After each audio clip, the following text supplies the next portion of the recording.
일반적으로 우리가 주사를 맞을 때 쓰는 혈관 주사 바늘 두께보다 훨씬 굵고요. 이 굵은 주사 바늘을 통해서 환자분들의 투석 혈관과 투석 기계를 연결하게 됩니다.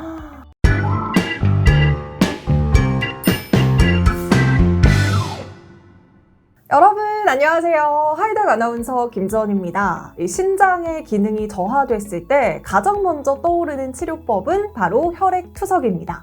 혈액투석을 하게 되면 식이요법에 상당히 신경을 써야 되고요. 또 지켜야 될 생활 수칙도 많은데요. 그래서 오늘은 연세숲내과의원 부설 인공신장실 김채원 원장님 모시고 혈액투석에 대한 모든 궁금증을 해결해 보겠습니다. 원장님 안녕하세요. 안녕하세요. 네, 소개 부탁드릴게요.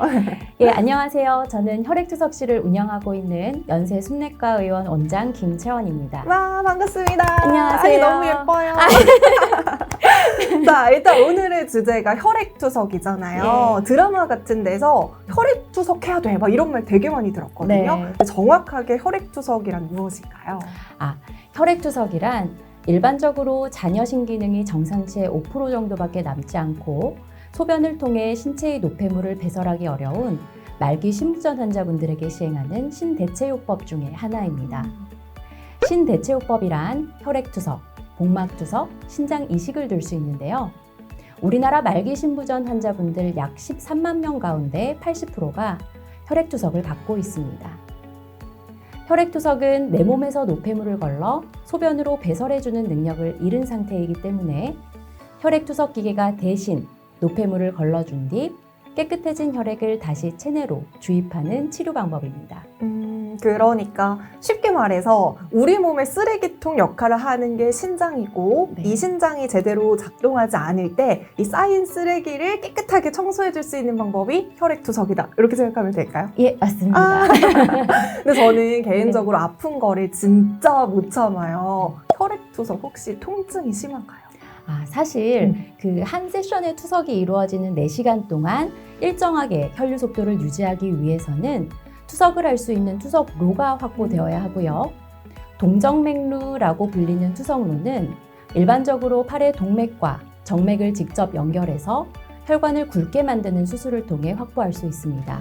막상 투석이 진행되는 4시간 동안 환자분들이 통증을 느끼는 경우는 극히 드물지만 투석을 시작할 때 투석 환자분들의 투석 혈관과 투석 기계를 연결하기 위해서는 매번 주사 바늘을 찌르게 됩니다. 매 투석 시마다 바늘침을 찌르는 과정을 거쳐서 투석이 시작되기 때문에 바늘로 혈관을 찌르는 순간의 통증은 실제로 많은 투석 환자분들이 겪는 고통입니다. 그래서 바늘을 찌르기 전에 미리 마취크림을 바르거나 진통제를 복용하시는 분들도 계십니다. 제가 그래서 오늘 그 투석 바늘을 조금 준비해 왔는데요. 네. 예. 궁금해. 짜자잔. 이렇게 굵은 생각보다 더 굵은 것 같은데요? 맞아요. 그렇죠. 일반적으로 우리가 주사를 맞을 때 네. 쓰는 혈관 주사 바늘 두께보다 훨씬 굵고요. 이 굵은 주사 바늘을 통해서 환자분들의 투석 혈관과 투석 기계를 연결하게 됩니다. 그러니까 이게 이 주사 굵기가 우리가 네. 평소에 건강검진 받으러 갈 때 피 뽑는 것보다 더 두껍다는 거잖아요. 훨씬 두껍죠. 저는 주사 너무 무서워한단 말이에요. 그래도 우리 원장님께서 주사 안 아프게 놓아주실 거죠? 네. 결국에는 투석하는 동안에는 통증 자체가 없지만 혈관 주사 자체는 조금 아플 수 있다. 이렇게 정리를 해볼 수가 있을 것 같은데요. 그럼 신장 기능이 저하됐을 때 혈액 투석을 하게 되잖아요. 근데 그 저하됐다는 기준이 뭔지도 궁금하고 어떤 경우에 신장 투석을 해야 되는지도 궁금합니다. 네. 교과서적으로는 신장 기능이 정상의 15% 이하가 되는 경우에 신대체요법을 시작하실 것을 권고하고 있습니다. 하지만 환자의 나이, 기저질환, 영양 상태와 증상에 따라 개별화된 투석 시기 조절이 필요합니다. 특히 의식 저하, 극심한 구역 구토, 식욕 부진, 호흡곤란과 같은 증상이 나타난다면 이는 요독에 의한 반응으로 생각할 수 있기 때문에 빠른 시일 내에 투석을 시작할 수 있도록 해야 합니다. 근데 여기서 또 궁금한 게요. 혈액 투석 치료는 딱 한 번 하고 끝나는 게 아닐 것 같아요. 아, 보통 몇 번 정도 하나요? 환자분의 상태에 따라 다르기는 한데요. 네. 이제 환자분의 상태에 따라서 저희가 시간이나 횟수에 약간의 차이가 있기는 합니다만 일반적으로 혈액투석은 주 3회 그리고 한 회당 4시간으로 일주일에 12시간 투석하는 것이 표준 혈액투석입니다. 12시간이 꽤나 긴 시간인 것 같긴 네. 한데 이게 예. 좀 보통의 시간이라고 생각을 네. 하면 되는 거죠. 그러면 이제 또 사람마다 또 다 기저질환이 다르잖아요. 혹시 개인 맞춤형 혈액투석 뭐 이런 것도 있을까요? 네. 대한신장학회에서 조사한 바에 따르면 우리나라 말기 신부전의 가장 대표적인 원인으로 당뇨와 고혈압을 들 수 있습니다. 당뇨와 고혈압과 같은 만성질환이 잘 조절되지 않아서 말기 신부전에 이르는 환자분들의 경우 대개 심장 기능도 좋지 못한 경우가 많습니다. 이처럼 혈액투석을 하는 환자분들의 기저질환을 고려하여 투석 효율이 높게 나타날 수 있도록 세심한 주의를 기울여야 하는데요. 매 투석 시마다 혈류 속도, 투석액의 농도와 온도, 제수량과 같은 변수들을 정교하게 조절함으로써 환자분들이 투석을 받는 동안 안정적인 생체 징후를 유지하며 건강한 투석 생활을 유지할 수 있도록 식단과 운동 처방까지 제한하는 일련의 과정을 개인 맞춤형 혈액투석이라 할 수 있겠습니다. 이게 단순히 막 투석이라는 치료뿐만이 아니라 식단이라던가 처방이라던가 이런 모든 과정이 맞춤형 혈액투석 이렇게 생각을 하면 되는 맞습니다. 거겠죠. 자, 그러면 혈액투석은 평생 해야 되는 건가요? 케이스 바이 케이스라고 음. 제가 설명을 드릴 수 있을 텐데요. 네. 탈수와 감염, 심장 기능의 저하 등으로 인해서 일시적으로 콩팥 기능이 떨어지는 급성 신부전 환자분들의 경우에는 짧은 기간 동안만 투석을 한 뒤에 신장 기능이 회복된 후 혈액투석을 중단할 수도 있습니다. 하지만 신장 기능이 15% 아래로 떨어지고 노폐물을 걸러서 소변으로 배설하는 기능을 상실한 만성 신부전 환자분들의 경우 신장 이식을 하지 않는 이상 평생에 걸쳐 혈액투석을 유지하셔야 합니다. 진짜 케이스 바이 케이스네요. 네. 근데 여기서 이제 또 가장 많은 분들이 궁금해하실 만한 질문을 드릴 건데요. 네. 이 혈액투석 환자는 굉장히 지켜야 될 생활 수칙이 많다고 들었어요. 네. 대표적인 게 어떤 게 있을까요? 대표적이라고 하기엔 정말 많기는 네. 합니다. 먼저 소변이 나오지 않는 혈액투석 환자분들의 경우 1일 체중 증가는 1에서 1.5kg 이내, 그리고 투석과 투석 간 체중 증가는 2에서 3kg 이내가 될 수 있도록 조절해야 합니다. 이러한 혈액투석 환자분들이 지켜야 할 생활 수칙은 크게 식단과 운동요법으로 나눌 수 있습니다. 먼저 식사요법입니다.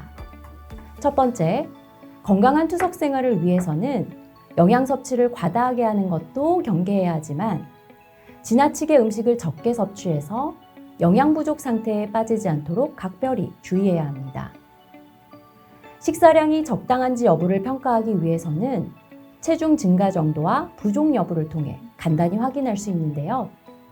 부종 없이 체중이 증가한다면 섭취량 과다를 의심할 수 있겠고, 체중 자체가 감소하고 있다면 식사 섭취량이 부족해서 영양불량의 위험이 높은 상태라고 추정할 수 있습니다.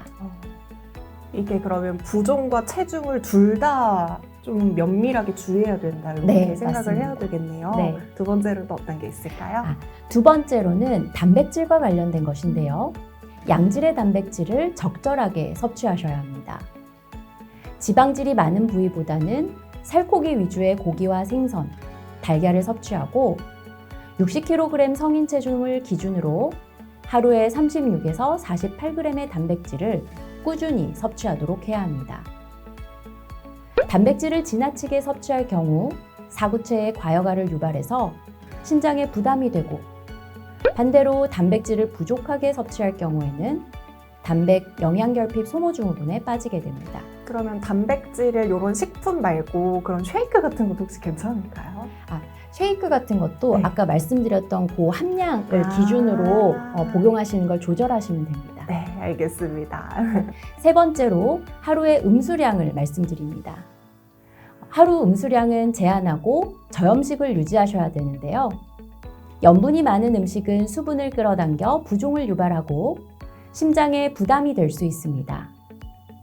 따라서 수분 섭취는 전날 소변량 대비 500에서 900cc 정도만 더 추가되도록 하고, 소금 섭취는 하루 5g으로 제한하는 것이 좋습니다. 네 번째로 칼륨입니다. 칼륨이 많은 음식 또한 주의하셔야 하는데요. 칼륨은 신체의 각 세포와 혈액에 존재하며 근육의 활동을 조절하는데 신장 기능이 저하될 경우 일반적으로 칼륨 배설이 잘 되지 않습니다. 혈액 속에 칼륨이 많이 쌓이게 되면 근육마비나 부정맥, 심장마비까지도 일으킬 수 있는데요. 칼륨은 보통 생과일이나 생야채에 많고 물에 비교적 잘 녹기 때문에 야채를 먹을 때 가급적 물에 담가두거나 데쳐서 먹는 것이 좋습니다. 네, 여기까지가 이제 식단과 관련한 이야기였다면 운동요법도 알려주세요. 네, 다음으로 운동요법입니다. 운동은 혈액순환을 촉진하고 골격근을 강화함으로써 투석 환자분들이 건강한 투석 생활을 유지할 수 있도록 도와줍니다. 지나치게 과격한 운동보다는 약간 숨찰 정도의 강도로 하루 30분에서 40분, 유산소 운동과 스쿼트 같은 근력 운동을 균형 있게 조합해서 꾸준히 하는 것이 매우 중요합니다. 저염식이나 단백질 섭취 이런 이야기들은 꼭 뭐 혈액투석 환자뿐만이 아니라 건강한 삶을 위해서 그냥 누구에게나 해당되는 좀 좋은 습관들이 네. 많은 것 같습니다. 자, 그러면 혈액투석 환자의 예후는 또 어떻게 되는지도 궁금해요. 2022년도에 한국보건의료연구원이 70대 이상 만성 신부전 환자분들을 대상으로 투석 치료를 한 군과 투석 치료를 하지 않은 군을 비교한 연구가 있었습니다. 그 연구에 따르면 만성 신부전으로 진단을 받은 뒤에 투석 치료를 시행한 환자들의 전체 생존율이 유의하게 높았고 사망 위험은 유의하게 낮았다는 결과를 확인할 수 있습니다. 또한 만성 신부전으로 진단받고 계획된 절차에 따라서 동정맥 룰을 만들어 투석을 진행한 환자분들이 투석을 미루다가 급작스럽게 투석을 시작한 환자분에 비해서 사망 위험이 유의하게 낮은 것을 확인할 수 있었습니다.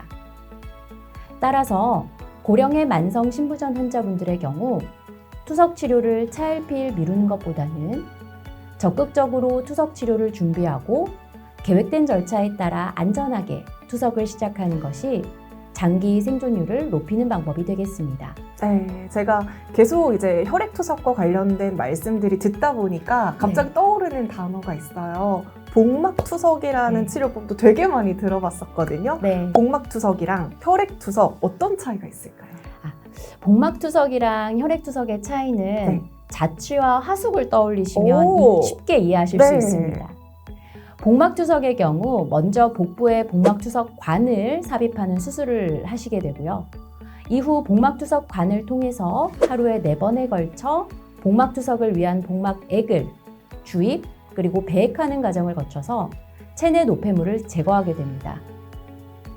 집이나 학교, 직장 어디에서나 할 수 있고 스케줄 제약이 없다는 점에서 자유롭지만 투석의 전 과정을 환자 스스로 해내야 한다는 점이 번거로울 수 있습니다. 그럼 내가 스스로 이렇게 해야 되나요? 네, 직접 그 일련의 과정을 다 단도리를 하셔야 돼요. 아까 그 주사기로요? 아니요, 그건 다른 아니에요. 또 관이 있기는 해요. 그렇구나. 그럼 혈액투석은 어떻게 되나요? 네. 혈액투석은 주 3회 병원에 방문하셔서 1회당 4시간씩 투석을 진행하게 됩니다. 식단 관리와 수분 섭취를 엄격하게 제한하고 매번 정해진 스케줄에 맞춰 병원에 방문해야 하기 때문에 시간 관리에 제약이 있을 수 있지만 일단 병원에 오시기만 하면 투석 전 과정을 의료진이 수행하기 때문에 안전하고 편리하게 투석 치료를 유지할 수 있습니다. 복막투석이랑 혈액투석 뭔가의 장단점이 있는 것 같고 네. 내가 할 수 있지만 뭔가 좀 무섭다는 단점이 있고 또 혈액투석은 매번 병원에 방문해야 된다는 약간 그런 맞습니다. 단점이 있는 것 같습니다. 자, 이제 날씨도 점점 따뜻해지고 있어요. 정말 여행 가고 싶은 날씨인데요. 네. 혹시 혈액투석 치료 시에는 막 여행을 못 가거나 막 집에만 있어야 되거나 이런 건가요? 전혀 그렇지 않습니다. 그래요? 다행이다. 혈액투석 환자분들은 네. 여행지에 투석 가능한 병원이 있기만 하다면 사전에 투석 일정을 예약하셔서 투석 치료를 유지하실 수가 있고요. 해외여행 시에도 사전 조율 절차만 거친다면 혈액투석 치료가 가능합니다. 너무 다행입니다. 네. 이렇게 오늘 김채원 원장님과 함께 혈액투석에 대한 모든 궁금증을 정말 다 파헤쳐보는 시간이었습니다. 아마 이 영상 하나로요, 혈액투석에 대해서 그동안 궁금했던 내용들이 충분히 해소되셨을 것 같습니다. 자, 오늘 내용도 도움이 되셨다면 혹시 같이 해주셔도 될까요? 네. 구독, 좋아요 좋아요. 눌러주시고요. 다른 질환에 대해서도 더 궁금하시다면 언제든지 댓글 남겨주세요. 자, 다시 한번 도움을 주신 김채원 원장님 감사합니다. 감사합니다. 동정맥류라고 해서 이제 투석 혈관이 있어야 돼요. 그래서 원래 여기 동맥이랑 정맥이 있고 그거를 연결하는 수술을 먼저 하는 거예요. 그걸 동정맥류라고 하고 그 혈관에다가 이 바늘을 찌르는 거예요. 그리고 이 바늘의 끝이 여기 있고 요 끝은 투석기에 연결이 됩니다. 그러니까 투석기랑 내 몸을 연결하는 통로가 이 바늘과 이 관이라고 생각하시면 돼요. 그럼 아까 말씀해 주신 것처럼 이걸 한번 끼우면 12시간 정도를 해야 된다라는 거죠. 일주일에 12시간. 일주일에 그러니까 12시간. 한 번 할 때 4시간, 그 다음에 월수금, 화목토. 그러니까 환자분들이 일주일에 나는 월수금 투석하는 사람이야. 그러면 월요일에 와서 4시간 동안. 보통 오전 투석은 7시에서 11시. 그러면 월요일 7시에서 11시, 수요일 7시에서 11시, 금요일 7시에서 11시. 그래서 총 토탈 내가 일주일에 12시간 투석하시는 거예요. 그럼 이거를 월화수 다 몰아가지고 12시간 이것도 괜찮아요? 근데 보통 그렇게는 안 하는 게 소변을 못 보시는 분들이다 보니까 요독이 수까지 했어요. 네. 근데 목금 토 일까지 쌓여가지고 그러네요. 네, 숨 차가지고 이제 또 응급실 오시고 이거는 일반적으로 맞지가 않아서 저희가 이제 투석이 본격적으로 시작된 게 6.25 정도 우리나라에서는 그리고 투석의 역사가 이렇게 조금 활발하게 투석을 하게 된 게 한 60-70년 됐다 그러거든요. 그 연구를 쭉 해보니까 가장 이상적인 혈액 투석의 시간이 주 3회를 하고 한 번 할 때마다 4번을 하는 게 좋다. 외국에서는 집에서 홈 다이얼리시스를 하기도 해요. 네. 매일 이렇게 할 수도 있는데 사실 우리나라에서는 그렇게 집에서 하는 투석은 불가능한 그쵸. 몇 번이고